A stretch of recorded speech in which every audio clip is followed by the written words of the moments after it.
Welcome back to the Unfunded Podcast, episode 35, and welcome to our season finale. It's our awards night / day, because we're recording during the day, special. And it is our last show. Last one of the year. It's been a huge year. It has. First off, unforgettable. We just want to say a big thank you, really. To those 88 people. Yeah, exactly. We saw our Spotify Wrapped and we had 88 people as we were their number one listen podcast, which is insane that 88 people care that much. But yeah, I think we had I think it was almost 4,000 hours. I can't remember exactly, but there was a lot of people. And even in the last couple of races in Noosa and Wollongong, we had a couple of people sort of stopping us and reaching out and following. And really, we thought our parents were going to be the only listeners. So the fact that we've got a few more than that, it means a lot. So thank you very much, and we can't wait to do it next year. Now, without further ado, because this is our last one, we thought we're going to obviously do a recap awards special. And I think it's a very fitting final guest that we've brought on for the year, helping us recap the season of 2025. He is your world champion. He's the king of the relay, and he is the third host of the podcast tonight. And that is Matt Hauser. Oh, welcome. The champ is here. Thanks, boys. Good to be here. We can't get any better from now. Yeah, next year's all downhill. Yeah, we kind of have set the bar. Sorry to whoever we get on next year, but we probably have set it too high. Matt, first off, thank you for coming on. Congrats on the year. Yeah, obviously. huge year. Give us your thoughts, your feelings. How is, obviously it's a big year. How are you feeling now? You've had a bit of time to sort of reflect on it. Well, I'm feeling exstremely underdressed to kick things off. I mean, you boys give you the memo. You boys are dressed up really nice for a Brownlow a red carpet kind of spot. But yeah, rolled it out outside. Rolled out the red carpet. So but thanks for having me on, lads. Appreciate it and all the recognition and whatnot. And it's been a roller coaster. Like the last month or so, I've only just had a little bit of time to reflect and unwind and spend time with my loved ones and people closest to me supporting me. And it's been really special sharing the journey with them, and obviously going through highs and lows, but mostly highs this year. Thankfully, it's not always like that, but it was it was a good year to kick off an interesting Olympic campaign ahead of me. LA is very much the focus of things, and I see this year as a small step towards that journey. Yeah, sick. And this year has obviously been. Obviously, you've been around and you've been in the World Series for quite a while, and you've been in the eyes of a lot of people. But to go out and win it as dominantly as you did, you were too made good it look this easy. Year. Really, you really made it look easy. What were some of the changes you made? Whether it's physically, tactically, mentally. How have you sort of transformed into the athlete you sort of were in these previous years to how you were this year? It's funny you mentioned dominance. It surely did. It may have looked like that in Wollongong, obviously winning by 30 odd seconds and how the race panned out. But throughout the whole year, yes, I had 4 or 5 wins, but, on my coattails were, Vasco and Miguel Hidalgo and, a whole host of other guys like Henry Graff really having a breakout season for himself, and a lot of other challenges coming to the forefront post-Olympic year. So I think it definitely didn't feel in my mind like a dominant season. I know they say it was the first perfect season, 4 out of 4 races in the grand final and whatnot, but I think I beat Vasco by an average of 7 to 10 seconds up until the grand final. So it was it was blue carpet between us, and that was about it. So I definitely felt like I wasn't going into Wollongong, as a sure thing. So I definitely had to work hard at that. And there was a lot of toing and froing, a lot of intrusive thoughts coming into my head in those weeks leading up to the race. But I just had to kind of stay true to myself and, reflect on a really great year and what I'd done to get to that stage. And I think you spoke about what have I changed, and I think most of it's just mindset. Yeah. I think first and foremost, I think coming off Paris, having that new North Star to chase in Wollongong and having that be such an experience and such a amazing thing to look forward to. I couldn't pass up on that opportunity to try and put my best foot forward. So obviously you can say what you want about Hayden and Alex obviously doing different things and experiencing different things this year. They went off and did their own thing, but I think I also proved that when they came back to the fold, that the sport had kind of evolved a little bit since they left, and we're constantly pushing the sport forward. So that's the most important thing. And I think we spoke about that a lot. These guys obviously are very great at what they do, but I think a lot of you guys did show how you can transform the sport, and we almost believe that it's coming back to the golden changing era. of the guard of the swim bike dominance, and maybe we saw it a bit more in the women with the breakaways, but the men it was kind of the same, really. Yeah, like you said, that the Hayden and Alex sort of going out and doing their thing. That yes, they were very good in the sort of last couple of years, but you guys showed that you can't just dip in and out of the sport. Like there is that essence of like All in. You have to be all in. You have Yeah. to be all in, and if you're not, you're not at the forefront. For sure. Yeah, and that's why I had a funny moment with Vasco and Miguel, like obviously the two other main guys throughout the year, and had a funny moment with them when Hayden and Alex came back to racing in Frasier. So I was like, man, if we let these buggers beat us now, like while they've been pissed off doing other shit for half of the year, like we may as well pack up and quit the sport. Like we need to make sure that we don't just let them in with open arms. So no, it was good to kind of have that, for this year. And yeah, you spoke about things that changed as well. Like I went to altitude, like I did my first block of altitude in Andorra and really challenged myself in that aspect. And I think it was just a progression on, in the years gone by, and just wanting to kind of tick off little, 1, 2, 5 percenters that I found that was lucky in my previous years. I may not have had the mental or, maturity to kind of get through those phases of training. And, no one wants to spend, 4 weeks isolated at the top of a mountain doing not much but just train, eat and sleep. So I think I'm at the stage of my career where I can handle periods like that, and I can really go all in.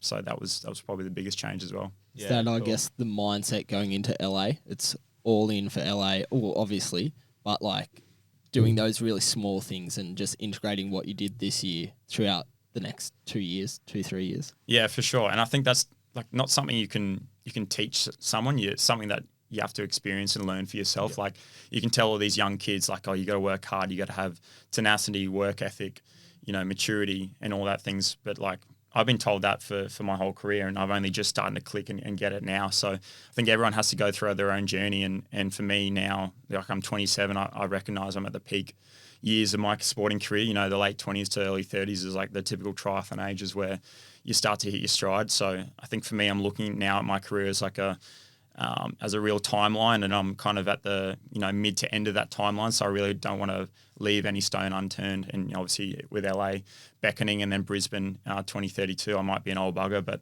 we'll see if we can hold the body up and get to that. But yeah, these are the last few years that I'm really going to make or break. Yeah, right. And I remember, obviously you've said this I've listened to a few podcasts you've been on before, and I think we've even spoken about it together on rides and whatnot. That Tokyo race was definitely almost the thing that made you sort of flip your mindset to, wow, okay, I'm either going to sink or swim here. Like I either sort of change something and I really put myself on this professional pathway and do something, like do what you've done in this last sort of couple of years. I feel like anybody that follows the sport has seen your, I guess, trajectory since Tokyo. Like, is that something you're just constantly building on, like that flip from Tokyo, and now we're just going from there? Yeah, I guess it's a snowball effect. Like as soon as you start rolling, it just builds momentum and mass and strength and whatnot. So I think from Tokyo, I did make a lot of athlete decisions, but also life decisions. My girlfriend probably has a lot to do with that as well, keeping me in line, and all that stuff outside the sport. But I think for me, just fully committing and treating it like a lifestyle, but also like a job, a way of making your means and making a living and setting up, my life and my future family's life for years to come post sport. Because we're in the golden era of our time on this planet. Like I'll never be 27 again. Like I'll never have the ability to go as fast as I am now, or reach my potential as an athlete as I am now. So I really want to make the most of that. And part of that change was came from Tokyo and the blunt I guess ending to a built up Olympic campaign, my first Olympic campaign, but it was very I guess underwhelming. Yeah, I think bittersweet. Yeah, big build up for not much. And I think a lot of people speak about that Olympic journey being, a big build up and then like a major crash, like having a big cup of coffee in the morning and having to take a nap by the afternoon. Yeah. So yeah, nice. Is that your big burning desire? Is it the desire to, let's say, get an Olympic gold, or is it to not or was it the desire or the big burn was not to have that feeling again? What way would you go? That's actually a really good question. Yeah. Like what drives like that 2028 goal? Yeah, I think obviously there's scarring from negative experiences, and Tokyo is definitely one of them. But I think to look forward, you can't be focusing on the negatives. You need to be focusing on the positives. So for me, that positive, maybe an Olympic medal or gold or whatever that may be in LA, and even just having the experience in Paris and having it feel more like a proper Olympic Games, having my family and friends there, being able to influence the race and somewhat, being with a shot towards the back end. I think it was really motivating me, and to know that if I keep pushing, I can get to the dais one day. So yeah, that's something that's motivating me, and looking at the positives. And I think now that I won a world championship, that is a realistic goal for me now. But I still don't see myself as like one of the top dogs or one of the greats like in our sport. Like going to the Oz Triathlon Awards the other weekend and seeing all the names like Miles Stewart and Greg Welsh and all the previous world champions and Olympic champions and whatnot gone by from our sport. It's hard for me to imagine myself amongst those names now, but I think the Olympics is that one thing that I really need to tick off the bucket list to be able to, even recognize myself, amongst those names. Cement yourself in that rich history. But I guess that probably comes down to that Aussie tall poppy. That's probably how you grew up, small town. Like you don't want to be that tall poppy that gets cut down, even though, it's good and bad at sometimes, isn't it? That tall poppy syndrome. I feel as if you need to be celebrated when you are on top, though. Yeah, we'll celebrate you, mate. Yeah, thanks, that's mate. why you're here. Thanks, mate. We said it on episode 2. I think it was like... I said it. Yeah, you did. Thank you very much. If you win the world title, we'll get you on over here. So we did say that. So what if I came... Was that the driving factor? What if I came second? No, you wouldn't have been here. Nah, you wouldn't have been here. No. We would have got Merce on it. That's all right. Yeah. That's all right. He said, you boys, buddy, you didn't pick me, so... Yeah. True, that was his motivation. Yeah. Before we wrap up the season as a whole, we'll some quick fire questions, wrap up your season. I think this one's an easy one. Best race of your season? Yeah, it'd have to be Wollongong. Yeah. I would say overall experience Wollongong. I think potentially Frejus, just because I had maybe something to prove against those other guys. So, but yeah, Wollongong as an overall experience is unbeatable. Yeah, for sure. Who surprised you the most this season? Good question. I think I'll say a couple of guys. I think Henry Graff, certainly turning that strength and young energy and vibes into real on-field performances. That was really impressive to see. And obviously he's now an ally in that front group of mine. And the better he goes, the better I go, so to speak. So it's good to see him up there and doing his thing. And I think also Vasco Velasco, I think he's always had a lot of consistency and great results in his repertoire. But to see him just like his tenacity and just never give up attitude, never say die attitude, he's clipping my heels until, the last few 100 meters of the run. It's quite amazing to see and quite inspiring to see, the level that he can take his body, in terms of hurt, to try and get the job done. So yeah, those guys. Yeah, he's definitely one that you're very much looking at. Like he's just, I don't know. There was a couple of races where I thought, Hauser's good and clear, but it's like, Vasco's still just sitting 2 meters behind. Yeah, he's still there. He just won't go away. Yeah, it's the impressive. Last one. Who's going to be the big one you need to knock off to win in LA? Who's the biggest threat? Do you think it's going to be Hayden Alex coming back? I think the Norwegian's gone, but is it someone new coming up, like a Henry Graff? Yeah, that's a tough one. He's still going to be the top dog. Oh, I don't know. It's hard to say. Obviously, 3 years is a long way away. But I think, obviously, Hayden and Alex, they'll come back with a bit of vengeance in mind. Hopefully, they both would have slowed down a little bit after their longer races this season. Obviously, Alex just coming off a ridiculous 206, which I'm sure we'll talk about for months and years to come. But those guys, just because they'll have a chip on their shoulder now and they'll want to come back and prove themselves. Henry Graff, all the young guys, to be honest, they'll just be pushing the needle forward. And I think,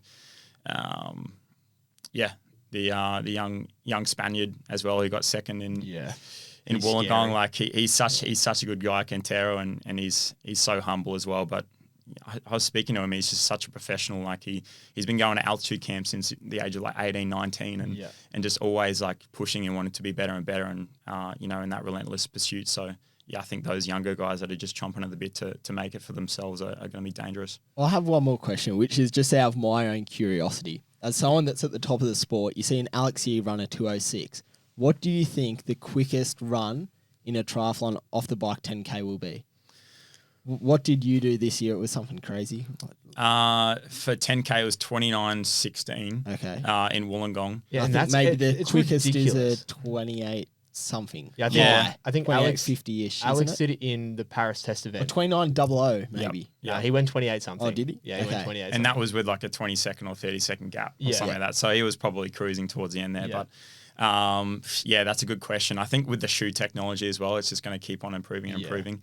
I think that's just the way things are going these days. And obviously nutrition and everything that's just pushing the sport forward. I think we could probably get to the sport could probably get to maybe that like mid to high 28 range. I think it'd have to be the right course. Depends on the bike. There's so many factors, but it's getting quicker and quicker. I mean, the fact that you did a low 29 on the Wollongong course, which anybody who saw it is a hilly course, and you went up that how many laps was that? It was 8 laps. I think 8 laps. I like up that hill every time. Like that, it's just so quick. And the 5K that you guys ran in that French World Series, like it's just getting ridiculously quick and scary as someone who races the sport as well. Very scary for me as well. Don't worry. Well, that's the triathlon done. Exactly. Alrighty. Well, we'll get into a bit of a more of a recap. We'll call it the awards ceremony. This is the Unfunded Awards. Like I said, we got brought to you by Official Beco. Yep, brought to you by the Official Beco. I wish we had some prizes to send out to people, but we weren't really that. Episode 2, like we spoke about before, episode 2, we did. That's a long time ago now. It was, and you think about it, we're on 35 now. Episode 2, we gave our predictions of the year. I'm just going to put it out there. You did shit. I was shocked. I picked Alex Yee to win. Yeah. Forgot they was running marathons for the year. And then Gwen Jorgensen. Yeah. Don't even know where she went. I don't know. We'll quickly go through our predictions. I think she may have retired. Yeah, I think somewhere she in there. She definitely didn't go back to 2016, that's for sure. No. So, Leighton, you had Alex Yee, Songa Lehman, Matty Hauser. Picked you on the podium. It's pretty good. Thanks, mate. I had Matty Hauser, Hayden Wild, Songa Lehman. You did well. I think I did pretty well. Yeah. Who did you pick, Matt? Yourself? Yeah, never back against yourself. Yeah. Matt, I remember What about the women? Who do you... I definitely didn't think it'd turn out that way. Like Lisa Tersh? In Wollongong. Obviously, Lisa Tersh, I think I would have put her on the podium. But the way that just the other two races like capitulated, I was watching it on my phone before the race, like obviously warming up, and obviously those two girls, Beth and Cassandra, were the two gun favourites for the race, and I was going like, wait, they're the favourites. They've just had a shocker. I'm the favourite. I'm about to race. Yeah. Like, what's going to happen here? So did it play in your head a bit? A little bit, but I very quickly had to remove that. So yeah. But wow. Credit to Lisa. She got it done when it counted. Yeah. And Leighton, your pick, like you said, Gwen Jorgensen, Emma Lombardi, Jean Lahair. Yeah, no one here. None of them. I had a shocker. I feel as if my picks throughout the year got better. You did. With actually picking the races. Yeah, I think I picked a couple in the back end of the year. I'm pretty sure your Noosa and... Noosa was bang on, and I think Ironman 7.3. Yeah, you did really well there. Yeah. That's right, mate. Anyway, we'll maybe longer stuff. Yeah. And the breakouts that we picked this year, you picked Matilda Manson, I picked Liv Matthias. You had a cracker there. She Liv podiumed. Liv did really well. Got her first podium, and she just got stronger and stronger every time. Like I still believe that she's going to be a huge strength in years to come. We kind of dropped the ball here. Dylan McCulloch, Hugo Milner. Yeah. You picked a guy that was injured and didn't do anything. So not much you can do there. It's not your fault. Yeah. It's not your bad. I could have done my research. Yeah, you could have done your research. I think that could have been done. I feel as if it's been like this the whole year. I kind of came unprepared all the time. Throw caution to the wind. That's all right. Exactly. I was there for a gutsy roughie, you know? Yeah. That was my style. Okay, well, I think you should throw that style in the bin for next year. Next year it's gone. Might pick the favourite. All right. Well, now it's... Maybe I'm a bad juju. I pick the people that go bad or like they get injured. What do they have? Bad juju. I think that is what it is. All right. Now time. Let's go through our favourites and picks for the Unfunded Awards. Yeah. First one. Huge. This is going to be interesting. You're going to have to do the nominees. I've got nothing up here. Athlete of the Year for the men. We've got our man, Matty Hauser. World champion, mixed team relay champion. Got Yella Gaines, Ironman 70.3 world champion, and he's currently sitting second in the T100. And Casper Stornes making an absolute scene in long course. Yeah, He's been a beast at the all year. Ironman World Champs, and then 70.3 bronze, just almost running the Norwegian hype train. This is just for the men's. This is just for the men's, so that's a 3 for the men's. I know who I've picked. Yeah, I feel as if it's hard to go past. The man sitting next to us. You can't just do it because I'm No, sitting no, next to you. No. We'll justify. Who do you pick then? Yeah, Because you're going to be humble what? and whatever. Yeah, no, myself. yeah, good. Good. No, See, there's other awards down the line where you're in that I haven't picked you. Good. So but I think again we are very much a short course speciality. Yeah, it was podcast. it was dominant. Sorry to keep glazing you, but I think it just made the season so exciting for Yeah. us to have a fellow Aussie do something that hasn't been done yet. You got the perfect season. I know you say it was tough and it was hard, but it was still on paper the perfect season. Yeah. So congrats Yeah, on mate. the Thanks, win boys. for the Unfunded Award. well done, Athlete of the Year for the men. We'll give you an official beer co hat. Yeah. There you are. Yes. Walking away. Well, Leighton wants to get some merch out, so maybe we send out some Hey, t-shirts. it's coming. It's not happening. Athlete of the Year for the women, Lisa Tersch, again, world champion. Lucy Charles Barclay, Ironman 70.3 world champion. House, you know how to say her name. No. Awesome. So you go for it. Solveig Loveth. Yeah. Love Seth. Love Seth. Yeah. Ironman world champion, the Norwegian. Sorry, we were just never going to get that one. Yep. Who's your pick? My pick. Yeah, out of those three. I'm going Lucy Charles Barclay. She was pretty dominant over the T100. Wow. Yep. I'm not going short course here. Okay. So she won 70.3 worlds after having an absolute shocker of a day at Ironman World Champs. I think she's been so consistent all year. And I think she could potentially win the series in the T100. Yeah, she's up there. So Who's your pick out of those three? Yeah, I agree. Just the way she's been killing T100 and Ironman 70.3 at the same time. Yeah. Okay. Well, I'm outnumbered. I was going to go the Norwegian because I thought that breakout Ironman World Champs was just really cool. But Lucy Charles Barclay, well done. Athlete of the Year for the women. On to, I really like this one. This is the Breakthrough Performer of the Year. And we had so many. There were some real young guns giving it a crack this year. Rochelle Hill, under 23 world champion. Ollie Conway, under 23 world champion. He got a fourth place in his debut he got a win in his debut World Cup and a fourth place in his debut World Series. Insane. Henry Graff, he won a World Series this year. And Alessio Crociani, he got a third place in Herberg. who are you going, Matt? I'm going to give it to Ollie Conway. Honestly, he is a gun. That was He's freaky. freakish performances by him. Just like a young lad doing what young lads shouldn't be doing at that age, but he's doing it anyway. So respect to him. Yeah. Yeah. I'm going to go. I'm the same. For me, you can't go past Ollie Conway? Conway. I'm going to go for breakthrough performance. I'm going to say Rochelle because that, as a singular performance, was a breakthrough. True. I think winning at home, that was everything. That got me up and at it watching Worlds at home.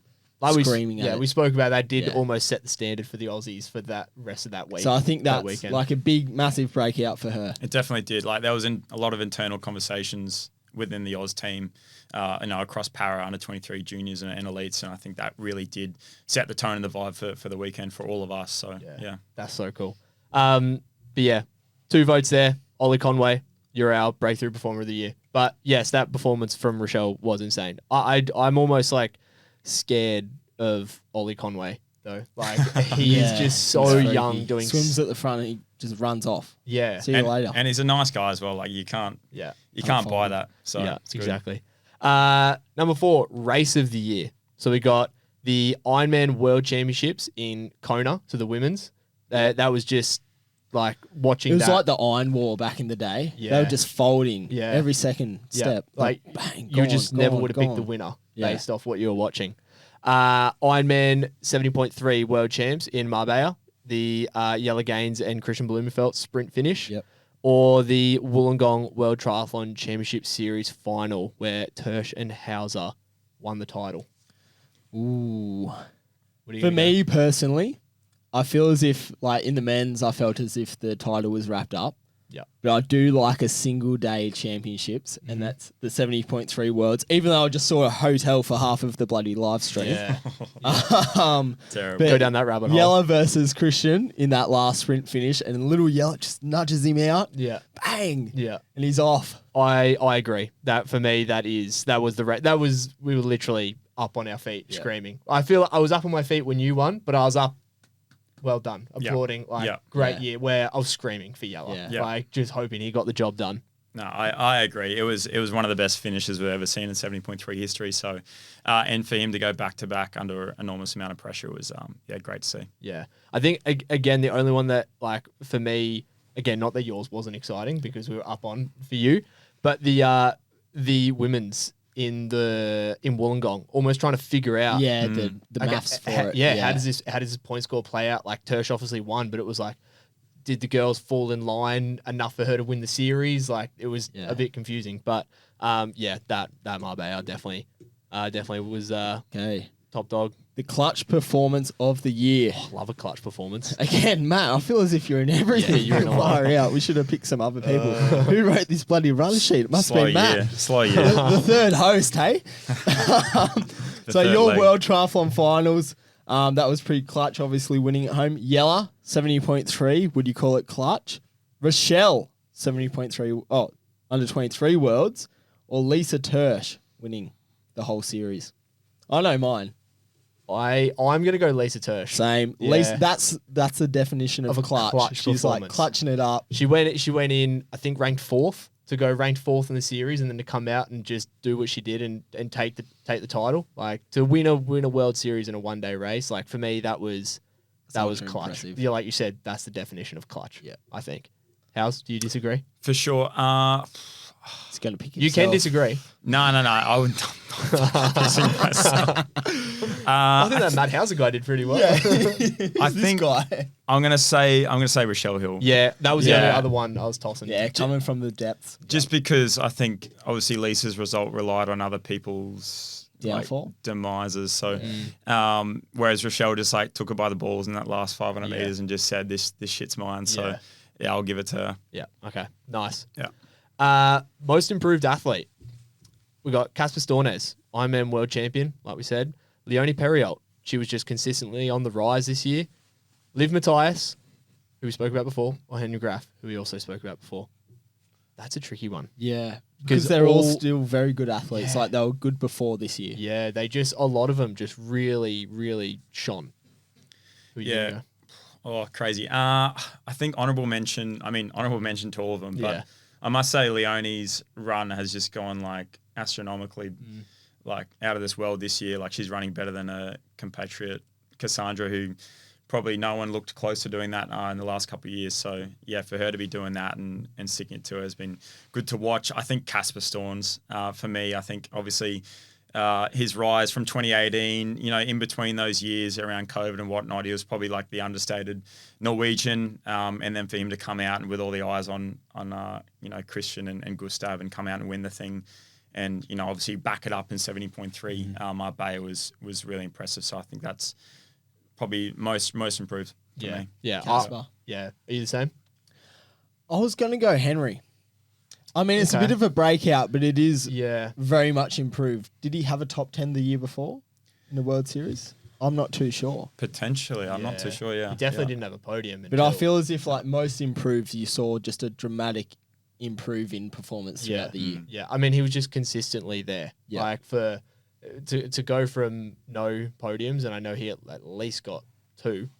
I just think that, I agree with you there. Henry Graf is just set the tone. And like you said before, he's just not like obviously overall performance, but he is just really playing to his strengths. Yep. Like on that, he's got a phenomenal swimmer bike, and now he's just turned into an incredible runner who can run to a podium as well. Like some freaky performances. So yeah, I'd say the same. Most improved, Henry Graf.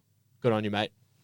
Next up, underrated athlete of the year. This is a tricky one. I think we got for us, we got the 3 men that were on the World Triathlon Series podium. So we got yourself, Howes, Vasco, and Miguel Hidalgo. Because I feel like you 3 boys were kind of like, oh yeah, they're really good, but wait until Alex and Hayden come back. They did. Yeah. Maybe And- underrated in 2024. Yeah. Like at the start of the year. Yeah. I think like you guys very much silenced the critics who thought, oh, you're good because Hayden and Alex aren't here. Because when they came back, they still weren't really anywhere to be seen. So we've got you three boys, Leone Perriel, Sam Dickinson now that he's moved to the long course T100, Yep. Jonas Schomburg. I'm going Jonas. I Yeah. feel as if he transitioned from that short course. He still raced a couple this year at the start of the year. But to go from that world champs, the Ironman, into this T100 like the week after and come third. I thought that was crazy. That's underrated performing. Yeah. And I don't think anyone had him anywhere near his like Ironman result. And then his 70.3 result was also a fourth. So I think that's underrated. Yeah, good. His transition. I mean, we talked a lot about Hayden going long and whoever else, like the Blumenfelds of the world. But he was underrated moving to long course. Yeah, I never would have picked him to get the results he did in a long course. So, like, you look at him and you look at how he raced, you're like, that's a short course guy. Like, that's a relay specialist. He can do an MTR. And, like, for him to go and do what he did long course, yeah, really impressive. I wouldn't pick him. I actually picked the three boys on the world champs just purely because I love seeing people just shut up, just silence some haters. Like, I love that stuff. And, like, we spoke about it on the pod. We're like, everyone's talking about it. Are these two guys going to come and just take away? Did you shush anyone this year? You did. No, you shushed the camera at one point. Yeah, I did. Yeah, in that race. Yeah. What race? The French the race. French one. Okay, Yeah. I like that. But I was That's just very like, good. it wasn't directed at anyone specifically. It was just a general shush. You know? Just a general one. Was it a Okay. shush at the media for hyping them up? Or? Just a general shush. I'm not going to call out any names. Okay. Shout out to Pezza, who did it in the para tri race in Devonport as well. He did Oh, yeah. he did a sneaky little shush. So I we guess love it. Might have been copying Love the him. shush. I have another question. I was going to ask you after Noosa, but what's with like the celebration? That's what I want to know. The gun signs. Yeah. Just a weird and wacky one. I'm a big fan of LeBron James, and he did it one time playing for the Cleveland Cavaliers, and I thought it was pretty swag. So I don't think I can pull it off as well as him, but it's just something I've done for a few times. And it's then kind of stuck your now. The belt. That one was hard. The world champ belt Sally. I can actually do that now. I'm a world champion, so that's good. Will Ashcroft for the Brisbane Lions, he does it after a goal every once in a while. Obviously, they're double champs, 2-time champs, which is something I'm trying to do next year. So, yeah. 2-time champ. Yeah, So what are we nice. going to see next year, like when you win? Guess we'll have to wait and see. Yeah. They can't spoil that. You know, like tent talk, how they do it like tents up. No, we don't have an unfunded one. We're not doing that. Maybe this. Yeah. Just pointing at someone too. All right. Nah, the shush is good. Yeah. Who's your underrated? I mean, athlete of the I'm year? going to say, Jonas, I've always highly rated him, like properly rated him. I think he just hasn't been able to pull it off. Like he hasn't been able to sustain an effort. He's one of the hardest workers on the course. So I wouldn't necessarily say him. I would say the three men's podium, but like directed obviously more towards like Vasco and Miguel. Like I think obviously I spoke about a lot of the pressure in media, like focusing on me and you know my wins and stuff like that. But I feel like their results and the way they've equally stepped it up from 24 to 25, has been a standout. And I feel Good potentially if you weren't there being like winning however many you won and they had their performance maybe a year or two before, it would have been, wow, like that's a pretty good season. They were pretty much on every other podium. Yeah. So, It was almost insane. Yeah, Like you just kind of overshone them. Yeah. You take away your performance and it's like, well, you guys had a killer year. But Yeah. it's like, no, this guy just had a really killer a year. better one. Like, yeah. All right. Mess up of the year.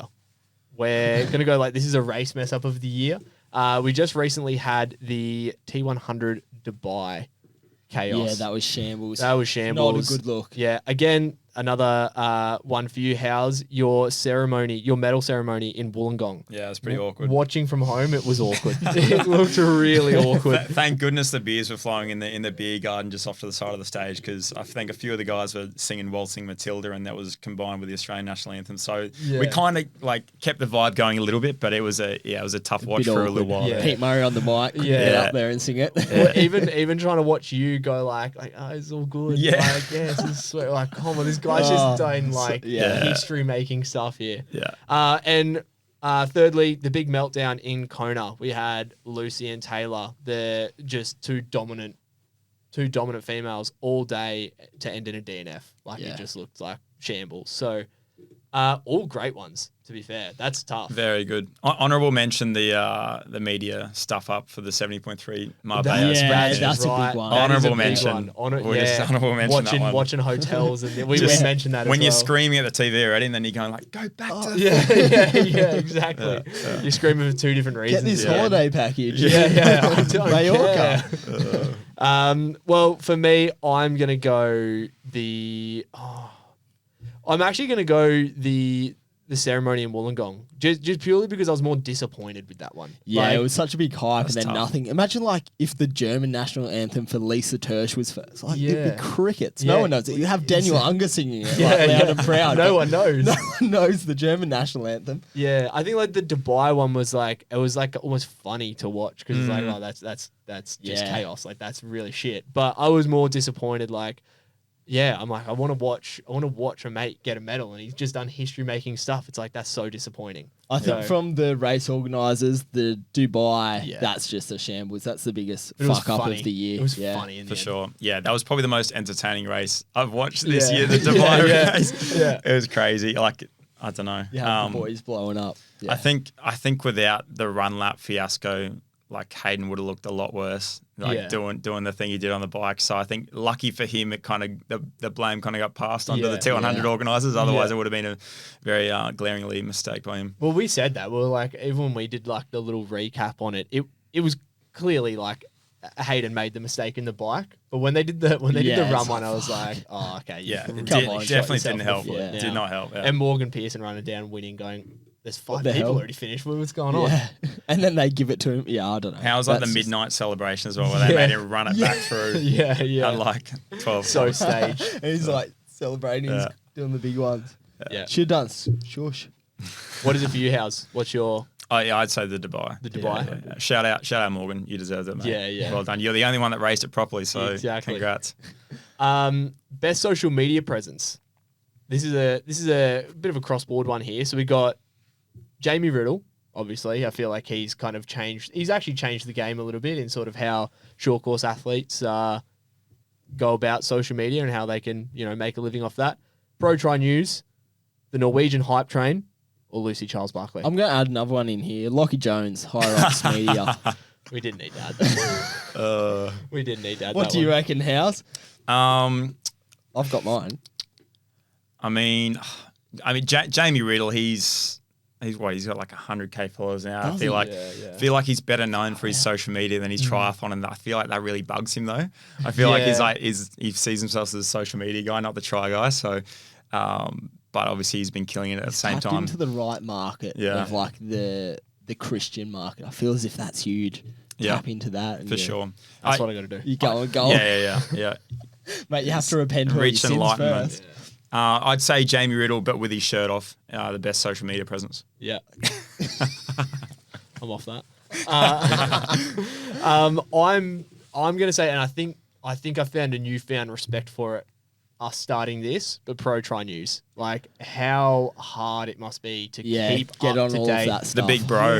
Yeah, literally, the big bro. It is the big brother of the podcast. I feel as if we've been very much schooled in this whole social media game. Mate, we're piggybacking. Yeah. We're piggybacking massively on And these like guys. different photographers, like even Yeah. just asking for photo cred that you don't think about when you're just like, oh, like I'll use this, Yeah. try and grow something. Well, we've had photographers getting angry at us. We've had organisations getting angry at us because we've like not gone about it the right way, and it's like, oh shit, we're still learning. Yeah, here. it's a big learning curve. Yeah. So it's like we obviously want to do it the right way. We just don't know what that is. So for me, it's Pro Tri News. They've just the what they're running is very impressive. I feel as if, before doing this, I didn't appreciate what they actually pump out for the sport. Yeah. But So I feel hard. as if without something like that, it's a bit dead. And they get their information off so quick. Yeah. Like as soon as they hear bang, it's How do you up. do There's a that? quality post Must up. be a full-time, actual job for them. Yeah, I mean, they must have some.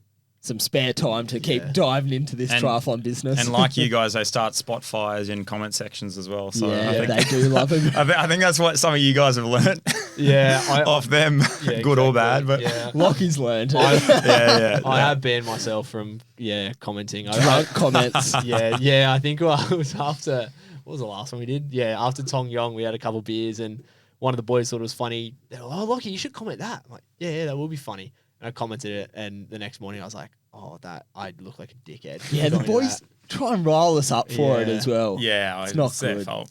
It's- With great power comes great Yeah, responsibility. so we're Exactly. trying better. Exactly. But yeah, we'll be better next year. Surprised you were even allowed to come on, big fella. Oh, come on now. All above board here. Yeah, exactly. Yeah. We're all professional. Yeah, exactly right. We're in suits. Some of us. Yeah. Alrighty. Well, we're gonna wrap it up there. That was a fun way to sort of wrap up the season, I guess. Like we said at the start, we just want to say one last thank you to everybody that listens, everybody that has us, on their weekly schedule. It really is special to us. Like we've kind of mucked around a bit. The fact that we got 35 episodes out, like we didn't. Far out. Yeah, we didn't think we were going to be able to keep that consistent. There was a couple, times Rocky where, weeks. yeah, we were literally planning a run sheet an hour before the episode, but That was yeah, probably most weeks. it was probably most weeks. But look, we had so much fun doing this, and we really do want to bring it back next year. Bigger and better, and hopefully maybe a little bit less unfunded.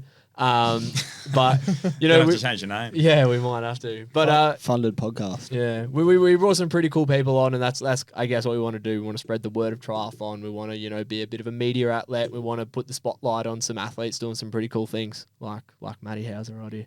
So, thank you all, and thank you so much, Matty Hauser, for being the co-host of our last episode for the year. Thanks, guys. Thank you. Love what you guys are doing for the sport, and keep it up. Looking forward to bigger and better things in 2026. If you win mate. next year, you can come on. Oh, You again, come on full time, yes. put you on the payroll. Oh, jeez, payroll. we got to put ourselves Payroll, on the payroll yeah. first. Alrighty, thank you very much, guys. Merry Christmas, Happy New Year, all the rest, Happy Hanukkah, and we will see you next year. Thanks. Bye. Cheers, guys.